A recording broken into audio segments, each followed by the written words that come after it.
Yes, I told you that you need at least 3 boyfriends minimum. But what are you gonna do once you have those boyfriends? Let me tell you. So the first boyfriend is the main. He's usually the one, you're getting the D from, you're spending the time with, you're investing with for a long term. That's the main. And now we have the side. Let me change my eye color for the side because I'm a different person. This side is the one you can always call when you're in trouble.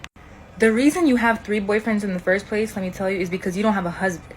When you have your husband, he's going to do everything for you. But the side is for the one, with the first one doesn't know how to do everything. So the side will know. And now we get to the backup. Let me change my eye color for the backup. Because you have to make him feel special. You have to make him feel like he's the main. But he's the backup. And the backup is just not as good as the main or the side.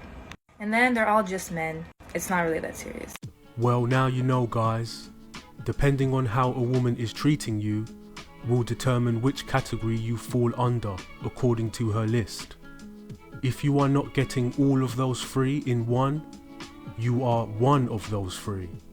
This video could be satire, but I know some women actually do this, and I wouldn't be surprised if she does as well. She does. Boys, I have a question for you. So I just don't personally understand this coming from myself in my own life. There's a man and he is like perfect, beautiful, love him. Like he's great, right? But he's fucking around with all these whores instead of me. Why? Why? I could give this man, and he knows, I could give him the world on a silver platter. However, he'd rather fuck bitches. Okay, so does that say anything about me though? Absolutely fucking not. I am perfect, I am wonderful, I am amazing. He's broken. Okay? Ladies, did you hear that? Does that sound like a problem that you have a lot? Okay, fucking kick him to the curb, because my person, my man, my husband, would never act like that. So I don't know even why I'm entertaining this man. Like, he can be put to bestie status, like, fuck out of here. Because honestly, your husband, your man, your person is not gonna be like, nah, but like, I want this easy pussy instead. Like, what? Absolutely not, baby. You are doing amazing. Keep shining. Your person is out there, I promise, just like mine is. I love you. Peace out. She's chasing after Chad, and Chad can get any woman he wants. And she clearly doesn't have the right qualities that would be appropriate for Chad to get into a relationship with her. The fact she called herself perfect and amazing, instead of considering what qualities she might need to get Chad to commit or add value to his life, is already a no-go. Modern women rarely know how to lock down a man for a relationship these days. She is just easy puniti. Too easy.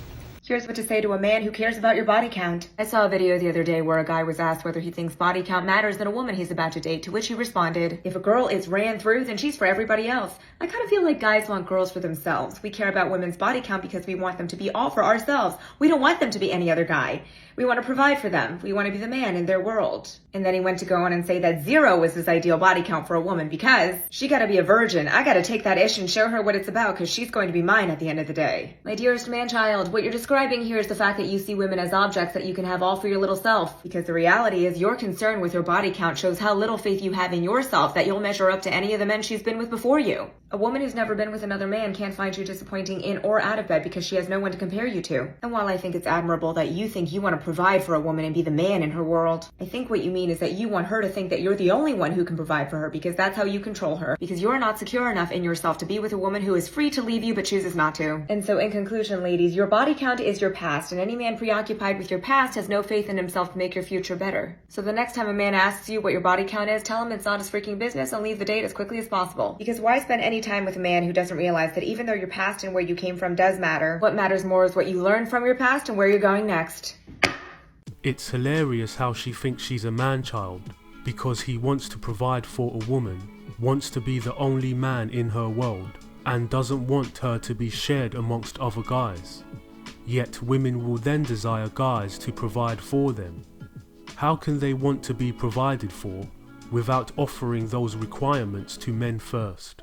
She believes she deserves to be provided for without fitting absolutely any of the man's criteria who is doing the providing.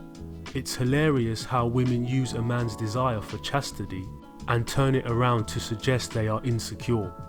Men don't care how well Chad or Tyrone dug you out. They care that you got passed around by multiple guys in the first place. And now you are giving burnt offerings. politically speaking, you are damaged goods.